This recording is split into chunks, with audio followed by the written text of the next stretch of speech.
எல்லாருக்கும் வணக்கம். இந்த வீடியோவில் மைக்ரோசாஃப்ட் Azure Cloudல ஒரு விர்ச்சுவல் மெஷின் எப்படி கிரியேட் பண்ணுறது அப்படிங்கிறத நம்ம பார்க்க போகிறோம். இந்த வீடியோவில் நம்ம ஒரு விண்டோஸ் விர்ச்சுவல் மெஷின் ஹோஸ்ட் பண்ண போகிறோம். ஸோ Azure Cloudல உங்களுக்கு அக்கௌண்ட் இல்லாட்டா நீங்கள் ஒரு புதுசாக ஒரு அக்கௌண்ட் க்ரியேட் பண்ணிக்கோங்க. நீங்கள் முதல்ல Azureல சைன்இன் பண்ணுறீங்க அப்படின்னா நீங்கள் விர்ச்சுவல் மெஷின் இல்லாட்டா டேட்டாபேஸ் க்ரியேட் பண்ணி பார்க்குறதுக்கு அவங்க கொஞ்சம் ஃப்ரீ கிரெடிட் கொடுப்பாங்க. நீங்கள் அந்த கிரெடிட் யூஸ் பண்ணி உங்களுடைய டெஸ்டிங் பர்பஸ்க்காண்டி நீங்கள் அந்த ஃப்ரீ கிரெடிட்ஸை நீங்கள் யூட்டிலைஸ் பண்ணிக்கிடலாம். ஸோ என்னுடைய பர்பஸ்க்காக நான் ஆல்ரெடி ஒரு சப்ஸ்கிரிப்ஷன் ஒன்று க்ரியேட் பண்ணி வச்சுருக்கேன். இங்கே பார்த்தீங்க அப்படின்னா பே அஸ் யூ கோ சப்ஸ்கிரிப்ஷன். நான் ஆல்ரெடி என்னுடைய கிரெடிட் கார்டை ரெஜிஸ்டர் பண்ணி அஃபிஷியலாக 2-3 விர்ச்சுவல் மிஷின் நான் ஹோஸ்ட் பண்ணியிருக்கேன். ஸோ நான் அதே அக்கௌண்ட்டை நான் வந்து யூஸ் பண்ண போகிறேன். முதல்ல நான் ஒரு விர்ச்சுவல் மிஷின் க்ரியேட் பண்ணணும். ஸோ இந்த கேஸில் நம்ம ஒரு விண்டோஸ் விர்ச்சுவல் மிஷின் க்ரியேட் பண்ண போகிறோம். ஸோ க்ரியேட் அ ரிசோர்ஸ்.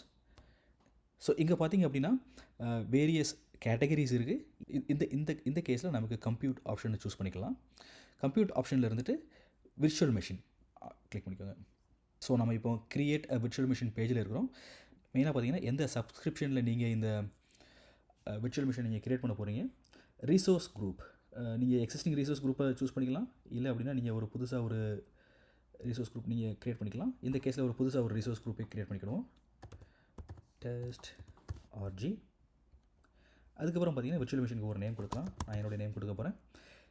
ரீஜியன். ஸோ இந்த கேஸில் வந்துட்டு உங்களுடைய விர்ச்சுவல் மிஷினை வந்துட்டு நீங்கள் எந்த டேட்டா சென்டரில் நீங்கள் ஹோஸ்ட் பண்ண போகிறீங்க, அதாவது எந்த ரீஜனில் ஹோஸ்ட் பண்ண போகிறீங்க, இந்தியாவில் ஹோஸ்ட் பண்ண போகிறீங்களா இல்லை யூஎஸில் ஹோஸ்ட் பண்ண போகிறீங்களா, அதை வந்து நீங்கள் கொடுங்க. ஸோ உங்களுடைய யூசர்ஸ் வந்து இந்தியாவில் இருந்தாங்க அப்படின்னா உங்களோட விர்ச்சுவல் மிஷின் நீங்கள் இந்தியாவில் ஹோஸ்ட் பண்ணுங்கள். ஸோ இந்த கேஸில் நான் வந்து சவுத் இந்தியா சூஸ் பண்ணிக்கிறேன். அதுக்கப்புறம் இப்போதைக்கு நான் இது டெஸ்ட் அப்படிங்கிறதுனால நான் அவைலபிலிட்டி ஜோன்ஸ் அதை பற்றி நான் பெருசாக நான் கண்டுக்கிறதில்ல. அதுமாதிரி பார்த்திங்க அப்படின்னா இமேஜ் எனக்கு வந்துட்டு விண்டோஸ் இமேஜ் வேணும். ஸோ நான் விண்டோஸ் 10 ப்ரொஃபஷனல் எடிஷனை செலக்ட் பண்ணியாச்சு. அதுக்கப்புறம் Azure ஸ்பாட் இன்ஸ்டன்ஸ். அதுக்கப்புறம் இந்த கேஸில் நான் ஸ்பாட் இன்ஸ்டன்ஸ் நான் செலக்ட் பண்ணிக்கிறேன். ஏன்னா நம்ம இப்போ டெஸ்ட் மட்டும் பண்ண போகிறோம் அப்படிங்கிறதுனால ஸ்பாட் இன்ஸ்டன்ஸ் செலக்ட் பண்ணிக்கலாம். அதுக்கப்புறம் நம்மளுடைய விர்ச்சுவல் மிஷினுடைய சைஸ் என்ன. ஸோ இந்த கேஸில் பார்த்திங்க அப்படின்னா நீங்கள் இங்கே செலக்ட் விஎம் பேஜுக்கு வந்தீங்க அப்படின்னா இங்கே என்னென்ன விஎம் சைஸ் அவைலபிள் இருக்குது, 1 மணி நேரத்துக்கு அது எவ்வளோ காசு அப்படிங்கிறத நீங்கள் இங்கே பார்க்கலாம். ஸோ இந்த கேஸில் ஆல்ரெடி நம்ம ஸ்பாட் இன்ஸ்டன்ஸ் சூஸ் பண்ணிட்டோம். ஸோ அதனால் நமக்கு சேவிங்ஸ் கொஞ்சம் அதிகமாக இருக்கும். ஸோ நம்ம இந்த கேஸில் நம்ம ஒரு பெரிய இன்ஸ்டன்ஸே சூஸ் பண்ணிக்கலாம். நம்ம ஏன்னா நம்ம எரேஸ் பண்ண போகிறோம். ஸோ இந்த கேஸில் வந்துட்டு D8S V3 நம்ம சூஸ் பண்ணிக்கலாம். ஏன்னா 1 மணி நேரத்துக்கு பார்த்திங்க அப்படின்னா கிட்டத்தட்ட 10 rupees வரும். ஸோ நம்ம இதை க்ரியேட் பண்ணிவிட்டு அதுக்கப்புறம் ரிமூவ் பண்ணிடலாம். ஸோ நான் இந்த விஎம்ஐ நான் செலக்ட் பண்ணிக்கிறேன்.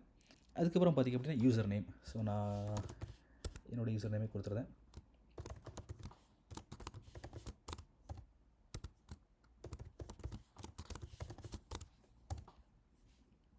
ஓகே, நான் யூசர் நேம் க்ரியேட் பண்ணியாச்சு.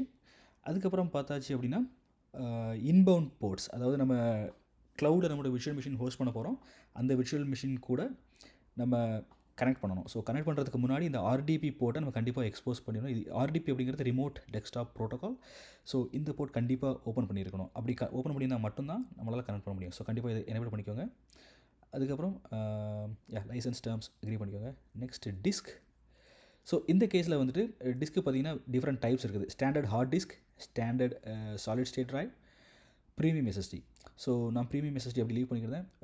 ஸோ எல்லா இன்ஸ்டன்ஸுமே ப்ரீமியம் எஸ்எஸ்டி சப்போர்ட் பண்ணாது. குறிப்பிட்ட இன்ஸ்டன்சஸ் மட்டும்தான் ப்ரீமியம் எஸ்எஸ்டி சப்போர்ட் பண்ணோம். ஸோ அடிஷ்னலாக எனக்கு டேட்டா டிஸ்க் எதுவுமே தேவையில்லை. ஸோ நான் அதை டிஃபால்ட்டாக விட்டுறேன். நெட்வொர்க்கிங். ஓகே, நெட்வொர்க்கிங்கும் நான் எதுவுமே டச் பண்ண போகிறதில்ல, நான் விட்டுறேன். மேனேஜ்மெண்ட். ஸோ இந்த கேஸில் நமக்கு வந்துட்டு இந்த மேனேஜ்மெண்ட் ஆப்ஷன் தேவையில்லை. ஏன்னா நம்மளுடைய டெஸ்ட் பர்பஸ்க்காண்டி க்ரியேட் பண்ண போகிறோம், அதுக்கப்புறம் டெஸ்ட்ராய் பண்ண போகிறோம். ஸோ இந்த ஆப்ஷன்ஸ் அப்படி விட்டுறலாம். அட்வான்ஸ்டு. ஓகே, இதுவும் நமக்கு தேவையில்ல, leave it as it is. Tax.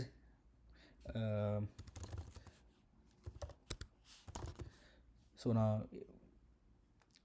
Tax வந்து ஜஸ்ட் ஃபார் ஐடென்டிஃபிகேஷன் பர்பஸ்க்காண்டி தான். ஸோ நீங்கள் large number of virtual machines நீங்கள் மேனேஜ் பண்ண போகிறீங்க அப்படின்னா டேக்ஸ் ரொம்ப ரொம்ப முக்கியம். ஏன்னா உங்களுடைய க்ளவுட் அக்கௌண்ட்டில் நிறைய ஒர்க் லோட்ஸ், மேபி நீங்கள் டேட்டாபேஸ் அப்ளிகேஷன் ரன் பண்ணலாம், இல்லாட்டா நீங்கள் வந்து கியூ பேஸ்ட் அப்ளிகேஷன் ரன் பண்ணலாம், இல்லாட்டா நீங்கள் வெப் சர்வீஸ் ரன் பண்ணலாம். ஸோ அதே மாதிரி பார்த்திங்க அப்படின்னா வேறு ப்ராடக்ட் நீங்கள் ஹோஸ்ட் பண்ணலாம். ஒரு ப்ராடக்ட்டோடைய ரிசோர்ஸை இன்னொரு ப்ராடக்ட்டோட ரிசோர்ஸ் வந்து டிஃப்ரென்ஷியேட் பண்ணுறதுக்கு இந்த டேக்ஸ் வந்து ரொம்ப முக்கியம். நம்ம அதுக்கப்புறம் ரிவ்யூ ப்ளஸ் க்ரியேட் போய்க்கலாம். ஸோ இன்ஸ்டன்ஸ் ரிவ்யூ பண்ணிக்கலாம். ஓகே, ஸோ இங்கே பார்த்தீங்க அப்படின்னா standard D8S V3. Okay, 0.13 USDs per hour. Again இவங்க ஆர்டிபி போர்ட் நம்ம எனேபிள் பண்ணியிருக்கோம். ஸோ வார்னிங் பண்ணுறாங்க. ஸோ இந்த கேஸில் நமக்கு டெஸ்டிங் பர்பஸ் அப்படிங்கிறதுனால அதை நம்ம ஓப்பன் பண்ணி விட்டுக்கலாம். பட் ஆனால் நீங்கள் ப்ரொடக்ஷன் அக்கௌண்ட்டில் வந்துட்டு அதை கொஞ்சம் மேனேஜ் பண்ணிக்கோங்க. ஸோ மீதி எல்லா ஆப்ஷனும் எனக்கு ஓகேவாக இருக்குது. ஸோ க்ரியேட் கொடுக்குறேன். ஸோ நம்மளுடைய டெப்ளாய்மெண்ட் ஸ்டார்ட் ஆகிடுச்சு. நமக்கு ஒரு லிங்க் இருக்குது. இந்த லிங்க்கு கிளிக் பண்ணியாச்சு அப்படின்னா ஓகே. ஸோ அந்த லிங்க்கு கிளிக் பண்ணியாச்சுன்னா உங்களுக்கு பார்த்திங்க அப்படின்னா நம்மளுடைய டெப்ளாய்மெண்ட்டோட ஸ்க்ரீனுக்கு நம்ம ரீடைரக்ட் ஆகிருக்கோம். ஸோ இங்கே வந்துட்டு deployment is in progress. So இந்த விர்ச்சுவல் மிஷின் டெப்ளாய்மெண்ட் வந்து மேபி 1 or 2 minutes ஆகும். ஸோ இந்த கேஸில் நம்ம எல்லாமே மேனுவலாக பண்ணுறோம். But most of the time நீங்கள் ஒரு என்டர்பிரைஸில் இருக்கிறீங்க அப்படின்னா, இல்லை என்டர்பிரைஸில் ஒரு பெரிய கம்பெனியில் ஒர்க் பண்ணுறீங்க அப்படின்னா, இந்த மாதிரி மேனுவல் டெப்ளாய்மெண்ட் பண்ண மாட்டீங்க. யூஸ்வலி நீங்கள் டெராஃபார்ம் பேஸ்ட் வேறு ஏதாவது டூல்ஸ் யூஸ் பண்ணி தான் நீங்கள் ஆட்டோமேட்டட் ஃபேஷனில் தான் இதை க்ரியேட் பண்ணுவீங்க. இந்த கேஸில் நம்ம இதை டிஃபால்ட்டாக விட்டுலாம். ஸோ இப்போ பார்த்திங்க அப்படின்னா நமக்கு அப்டேட்ஸ் வந்துகிட்டே இருக்குது. So network interfaces, security groups, IP address, visual network இதெல்லாம் க்ரியேட் ஆக நமக்கு அப்டேட்ஸ் வந்துகிட்டே இருக்குது. ஸோ நம்ம இந்த இன்ஸ்டன்ஸ் க்ரியேட் ஆகிற வரைக்கும் நம்ம வெயிட் பண்ணலாம். Okay. So virtual machine create ஆயிடுச்சு. அதுக்கப்புறம் இந்த விர்ச்சுவல் மிஷின் பூட் ஆகி நெட்வொர்க் கனெக்ஷன் அக்செப்ட் பண்ணோம். ஸோ அது வரைக்கும் கொஞ்சம் டைம் ஆகும்.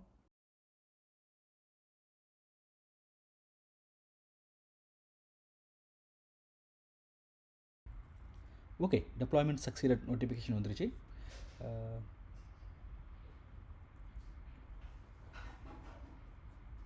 நம்ம இப்போ அந்த ரிசோர்ஸ்க்கு நம்ம நேவிகேட் பண்ணலாம். ஸோ கோ டு ரிசோர்ஸ் பட்டனை கிளிக் பண்ணுங்கள்.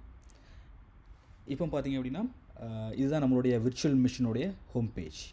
ஸோ இதில் உங்களுக்கு நிறைய இன்ஃபர்மேஷன் இருக்குது. ஸோ மெயினாக பார்த்திங்க அப்படின்னா நம்ம க்ரியேட் பண்ண ரிசோர்ஸ் குரூப். ஸோ நம்ம டெஸ்ட் ரிசோர்ஸ் குரூப் கொடுத்தோம். அதுக்கப்புறம் இன்ஸ்டன்ஸோடைய ஸ்டேட்டஸ், இன்ஸ்டன்ஸ் ரன் ஆகிட்டு இருக்குது சவுத் இந்தியாவில். என்னுடைய account information pay as you go, இதுதான் என்னுடைய சப்ஸ்கிரிப்ஷன். அதுக்கப்புறம் பார்த்திங்கன்னா நம்ம ஆட் பண்ண டேக். ஸோ இந்த இன்ஸ்டன்ஸ் வந்து கிரியேட்டட் பை ராஜன், இந்த டேக் நம்ம ஆட் பண்ணோம்.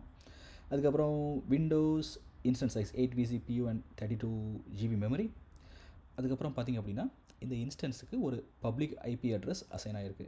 ஸோ இந்த இன்ஸ்டன்ஸில் நீங்கள் ஒரு வெப்சைட் ஹோஸ்ட் பண்ணுறீங்க அப்படின்னா இந்த ஐபி அட்ரஸ் யூஸ் பண்ணி நீங்கள் இந்த இன்ஸ்டன்ஸை நீங்கள் ஆக்சஸ் பண்ணிக்கலாம். அதுக்கப்புறம் என்னுடைய நெட்வொர்க் இன்ஃபர்மேஷன். ஓகே. அதுக்கப்புறம் இந்த ப்ராப்பர்ட்டிஸ் டேபில் பார்த்திங்க அப்படின்னா இந்த விர்ச்சுவல் மிஷினுடைய இன்ஃபர்மேஷன் கிட்டத்தட்ட அதே இன்ஃபர்மேஷன் தான். பட் ஆனால் உங்களுக்கு இன்னும் கொஞ்சம் டீட்டெயிலாக ஃபார் எக்ஸாம்பிள் விண்டோஸோடைய என்ன வெர்ஷன், அதுக்கப்புறம் இது என்ன பிளானில் இருக்குது, அந்த இன்ஃபர்மேஷன் இதில் கொடுத்துருக்காங்க. அதுக்கப்புறம் நெட்வொர்க்கிங் ஸ்டேக்கில் பார்த்திங்கன்னா சேம் ஐபி அட்ரஸ்.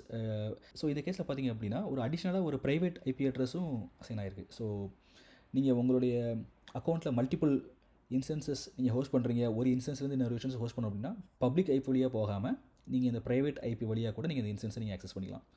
அதுக்கப்புறம் இந்த இன்ஸ்டன்ஸோடைய டிஸ்க் இன்ஃபர்மேஷன் மெயினாக பார்த்திங்க அப்படின்னா இது வந்து பார்த்திங்கன்னா Azure spot instance. So spot instance அப்படி சொன்னீங்க அப்படின்னா உங்களுக்கு சீப்பாக கிடைக்கும். ஸோ மானிட்டரிங் டேபில் பார்த்திங்க அப்படின்னா CPU, நெட்வொர்க், டிஸ்க், அதனுடைய பேசிக் யூசேஜ், கேப்பபிலிட்டிஸ் போகலாம். இப்போதைக்கு நம்ம இந்த கேப்பபிலிட்டிஸ் நம்ம எக்ஸ்ப்ளோர் பண்ணல. மேபி அதை இன்னொரு வீடியோவில் கவர் பண்ணலாம். Azure VMல எப்படி ஸ்டார்ட் பண்ணுறது அப்படிங்கிறது நிறைய டியூட்டோரியல்ஸ் இருக்குது. ஸோ உங்களுக்கு தேவைப்பட்ட நீங்கள் இந்த டியூட்டோரியல்ஸ் நீங்கள் ஃபாலோ பண்ணிக்கோங்க. அதுக்கப்புறம் இந்த லெஃப்ட் ஹேண்ட் சைட் பேனில் பார்த்திங்க அப்படின்னா உங்களுக்கு நிறைய இன்ஃபர்மேஷன் இருக்குது. ஸோ நான் குயிக்காக கோ த்ரூ பண்ணேன். ஸோ தட் உங்களுக்கு வந்து என்னென்ன ஆப்ஷன் இருக்குது அப்படிங்கிறது ஒரு ஐடியா கிடைக்கும். ஆக்டிவிட்டி லாக், இந்த இன்ஸ்டன்ஸ் நம்ம எப்போ க்ரியேட் பண்ணோம், ஸ்டார்ட் பண்ணோம், ஸ்டாப் பண்ணோம் இன்ஃபர்மேஷன். ஆக்சஸ் கண்ட்ரோல் Azureல பார்த்திங்க அப்படின்னா IAM ரோல்ஸ் யூஸ் பண்ணி நம்ம வந்து எந்த ஒரு ரிசோர்ஸஸ்க்கும் நம்ம ஆக்சஸ் கண்ட்ரோல் பண்ணிக்கலாம். பட் இந்த கேஸில் நம்ம இப்போதைக்கு நம்ம ரோல்ஸ் எதுவுமே க்ரியேட் பண்ண போகிறது கிடையாது. So leave it as it is. Again tags நம்ம டிஃபால்ட்டாக நம்ம இன்ஸ்டன்ஸ் க்ரியேட் பண்ணும்போது கொஞ்சம் டேக் அசைன் பண்ணியிருந்தோம். அதை தவிர அடிஷ்னலாக நீங்கள் டேக் அசைன் பண்ணணும் அப்படின்னா நீங்கள் வந்து அசைன் பண்ணிக்கலாம். டயக்னோசிஸ் இது வந்து ஒரு ஹெல்ப் இன்ஃபர்மேஷன். ஸோ உங்களுக்கு காமனாக உங்களுக்கு ஒரு VMல ஏதாவது ப்ராப்ளம் இருக்குன்னா நீங்கள் நார்மலாக நீங்கள் கூகுளில் போய் சர்ச் பண்ணுவீங்க. அதுக்கு பதில் இவங்களே டிஃபால்ட்டாக என்னென்ன ப்ராப்ளம் நீங்கள் ஃபேஸ் பண்ணுவீங்க, அதுக்கு என்னென்ன சொல்யூஷன் அப்படிங்கிறதே அவங்க கொடுத்துருக்காங்க. அகைன் நெட்வொர்க்கிங் சேம் இன்ஃபர்மேஷன் தான். டேஷ்போர்டில் பார்த்தா அதே இன்ஃபர்மேஷன் தான். Some more detailed. For example இதில் நம்மளுடைய ஐபி கான்ஃபிகரேஷன், நம்மளுடைய விர்ச்சுவல் மிஷினுக்கு ஒரு நெட்வொர்க் இன்டர்ஃபேஸ் அசைனாக இருக்குது. அதனுடைய பப்ளிக் ஐபி அட்ரஸ், அதனுடைய ப்ரைவேட் ஐபி அட்ரஸ். அதுக்கப்புறம் பார்த்திங்க அப்படின்னா நெட்வொர்க் இன்டர்ஃபேஸ் கூட ஒரு செக்யூரிட்டி குரூப் அசைன் பண்ணியிருக்கு. டிஃபால்ட்டாக ஒரு செக்யூரிட்டி குரூப் க்ரியேட் ஆகிருக்கு. நம்ம சொன்ன மாதிரி நம்ம ஆர்டிபி போர்ட் மட்டும்தான் எனேபிள் பண்ணியிருக்கோம். மீதி எல்லா போர்ட்டையும் நம்ம வந்து டிசேபிள் பண்ணியிருக்கோம். இந்த விஎம்ஐ யாரெல்லாம் ஆக்சஸ் பண்ணலாம், அதே நேரத்தில் இந்த விஎம் எக்ஸ்டர்னலாக எந்தெந்த ரிசோர்ஸஸ்லாம் ரெக்வெஸ்ட் பண்ணலாம் அப்படிங்கிறத இந்த நெட்வொர்க் கான்ஃபிகரேஷனை நம்ம ஸ்பெசிஃபை பண்ணுவோம். ஸோ நெட்வொர்க் கான்ஃபிகரேஷன் ரொம்ப ரொம்ப முக்கியம். டெஸ்ட் பர்பஸ்க்காண்டி இருக்கிறதுனால நம்ம டிஃபால்ட்டாக லீவ் பண்ணிடலாம். பட் ஒன்ஸ் நீங்கள் ப்ரொடக்ஷன் செட்டப்பில் போனீங்க அப்படின்னா மெயினானது ஒன்று என்னன்னு சொல்லி பார்த்தீங்கன்னா இந்த இன்பவுண்ட் ரூல்ஸ் தான். அதுக்கப்புறம் கனெக்ட், இந்த செக்ஷனுக்கு நம்ம பிறகு வரலாம். டிஸ்க் விஎம் கூட ஒரு ப்ரீமியம் எஸ்எஸ்டி லிங்க் ஆகிருக்கு. இதனுடைய சைஸ் வந்து 127 GB. ஸோ இப்போதைக்கு நம்மளுடைய டெஸ்டிங் பர்பஸ்க்கு இது போதுமானது.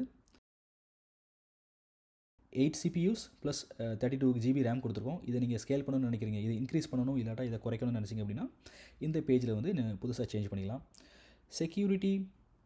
செக்யூரிட்டி அலர்ட்ஸ்லாம் இந்த டேப்பில் நீங்கள் பார்க்கலாம். அட்வைசர், ஸோ அதுக்கப்புறம் கண்டினியூஸ் டெலிவரி அவைலபிலிட்டி இந்த டேபில் நம்ம ஸ்கிப் பண்ணிடலாம். Again same property information. So இந்த ஆப்ரேஷன் செக்ஷனை நம்ம இப்போ ஸ்கிப் பண்ணிடலாம். மானிட்டரிங் பார்த்திங்க அப்படின்னா இன்சைட்ஸ், இந்த இன்ஸ்டன்ஸுக்கு அடிஷ்னல் டீட்டெயில்டு மானிட்டரிங் வேணும் அப்படின்னா நீங்கள் எனேபிள் பண்ணிக்கலாம். அகைன் இந்த இன்ஸ்டன்ஸோடைய லாக்ஸ், ஸோ ஒரு ப்ரொடக்ஷன் என்விரான்மெண்ட்டில் பார்த்திங்க அப்படின்னா ஒரு இன்ஸ்டன்ஸை பற்றி உங்களுக்கு இந்த இன்ஃபர்மேஷன் எல்லாமே உங்களுக்கு தேவை. ஆப்ரேஷன்ஸ், மானிட்டரிங், ஆட்டோமேஷன், ஸோ இந்த செக்ஷன்ஸை பற்றி டீட்டெயிலாக நம்ம இன்னொரு வீடியோவில் பார்க்கலாம். இப்போதைக்கு நம்ம க்ரியேட் பண்ண இன்ஸ்டன்ஸ் கூட நம்ம கனெக்ட் பண்ணலாம். ஸோ கனெக்ட் டேபுக்கு போய்க்கோங்க. இப்போது நம்ம வந்து இதை கனெக்ட் பண்ணுறது வந்துட்டு ரிமோட் டெஸ்க்டாப் ப்ரோட்டோகால் மூலமாக கனெக்ட் பண்ணிக்கலாம். ஸோ நமக்கு அதுக்கு அந்த RDB ஃபைல் நமக்கு வேணும். Download RDB file. ஹலோ, என்னுடைய மேக்கில் RDP வியூவர் இல்லை, அதை நான் மைக்ரோசாஃப்ட் சைட்லேருந்து நான் டவுன்லோட் பண்ணி இன்ஸ்டால் பண்ணிக்கிறேன்.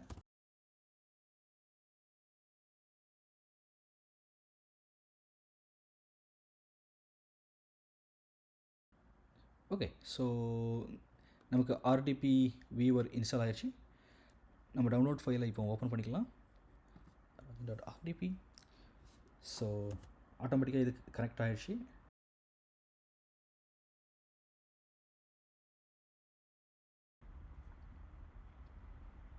ஓகே, இப்போ நம்ம புதுசாக க்ரியேட் பண்ண VM கூட RDP செஷன் எஸ்டாப்ளிஷ் பண்ணியாச்சு.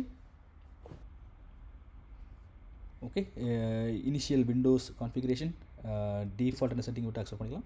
Two you want to allow your PC to be discoverable by other PCs? நம்ம நோ கொடுத்துலாம். நான் என்னுடைய ரிமோட் விர்ச்சுவல் மிஷின் கூட RDP டூல் யூஸ் பண்ணி கனெக்ட் பண்ணியாச்சு. இப்போதைக்கு இந்த விர்ச்சுவல் மிஷினை கொஞ்சம் நேவிகேட் பண்ணி பார்க்கலாம். இதனுடைய கான்ஃபிகரேஷன்ஸ் எல்லாம் செக் பண்ணலாம். So first let's go to control panel, system and security, system. So again Windows 10 professional, 32 GB RAM. இது வந்து பென்டிஎம் ப்ராசஸர், 64 பிட். பார்த்திங்க அப்படின்னா நம்ம ஒரு பவர்ஃபுல்லான ஒரு மிஷின் நம்ம கான்ஃபிகர் பண்ணியிருக்கோம். அது ஸ்பாட் இன்ஸ்டன்ஸ் அப்படிங்கிறதுனால நம்ம சீப்பான ப்ரைஸுக்கு இது கிடைக்க முடியுது. ஸோ இது நம்மளுடைய டெஸ்ட் அப்படிங்கிறதுனால ஸ்பாட் இன்ஸ்டன்ஸ் ஓகே. ஸோ அதுக்கு முன்னாடி ஃபைல் எக்ஸ்ப்ளோரர் பார்த்துடலாம். ஸோ என்னுடைய பிசி, ஸோ பார்த்திங்க அப்படின்னா எனக்கு வந்துட்டு ஒரு டெம்பரரி ஸ்டோரேஜ் இருக்குது. அகைன் இது ஒரு டெம்பரரி 58 GB டெம்பரரி ஸ்டோரேஜ் கொடுத்துருக்காங்க. ப்ளஸ் 120 GB ப்ரீமியம் SSD டிஸ்க்கும் நமக்கு ப்ரொவிஷனாக இருக்குது. ஸோ இதுக்கப்புறம் இந்த ரிமோட் மிஷினில் உங்களுக்கு என்ன சாஃப்ட்வேர் வேணாலும் நீங்கள் இன்ஸ்டால் பண்ணி நீங்கள் அதை ஆப்ரேட் பண்ணிக்கலாம். ஸோ இப்போ இந்த விஎம்லேருந்து டிஸ்கனெக்ட் பண்ணிக்கலாம். க்ளோஸ். ஓகே, என்னுடைய விஎம் டிஸ்கனெக்ட் ஆகிடுச்சு.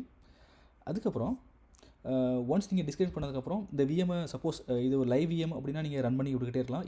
இந்த கேஸில் நான் அந்த விர்ச்சுவல் மிஷினை ஸ்டாப் பண்ண போகிறேன். ஸோ நான் ஸ்டாப் கிளிக் பண்ணி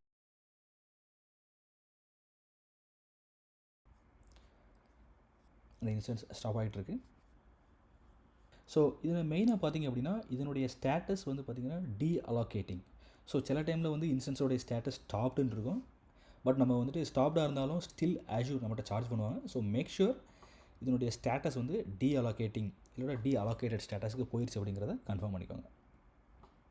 ஓகே, ஸோ நம்மளுடைய இன்ஸ்டன்ஸ் ஸ்டாப் ஆயிடுச்சு. அகைன் இது டீஅலோகேட்டும் ஆயிடுச்சு. ஸோ இப்போதைக்கு இதுக்கப்புறம் இந்த இன்ஸ்டன்ஸ்க்கு வந்து அடிஷனல் நம்மகிட்ட சார்ஜ் பண்ண மாட்டாங்க. ஸோ அகைன் நமக்கு வேணும் அப்படின்னா இந்த இன்ஸ்டன்ஸை நீங்கள் ஸ்டார்ட் பண்ணி அந்த இன்ஸ்டன்ஸ் கூட கனெக்ட் பண்ணிக்கலாம். ஸோ இந்த வீடியோவில் எப்படி Azure Cloudல ஒரு விர்ச்சுவல் மிஷின் க்ரியேட் பண்ணுறது அப்படிங்கிறத பார்த்தோம். இன்னொரு வீடியோவில் நம்ம க்ரியேட் பண்ண விர்ச்சுவல் மிஷினில் கனெக்ட் பண்ணி அதில் டாக்கர் ப்ளஸ் பைத்தன் எப்படி இன்ஸ்டால் பண்ணி ரன் பண்ணுறது அப்படிங்கிறத பார்க்கலாம். அது வரைக்கும் ஸ்டே டியூன்ட். தேங்க்யூ.